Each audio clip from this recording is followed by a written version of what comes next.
মাসে 118 জন শিশু, মানে একটা দিনে একজনের বেশি করে শিশু শুধু রেপড হয়েছে। এটা আপনি চিন্তা করলে কেমন মাথাটা ঘুরে ওঠে যে কি এক অসুস্থ সময়ে অসুস্থ দেশে বাস করছি।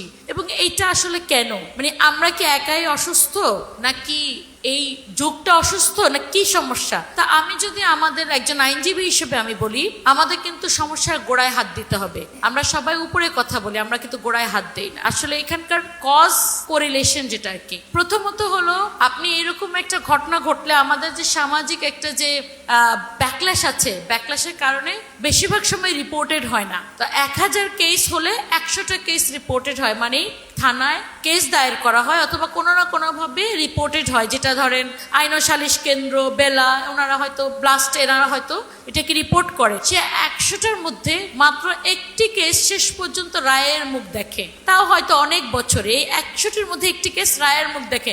আমি কিন্তু বলছি না রায়টা বাস্তবায়ন হয়, শুধু রায় হয়। এরপর রায় বাস্তবায়ন হয় কিনা সেটা তো যদি পার্সেন্টেজ করতে যাই, তাহলে আসলে আর হতাশা ছাড়া কিছু বলার থাকে না।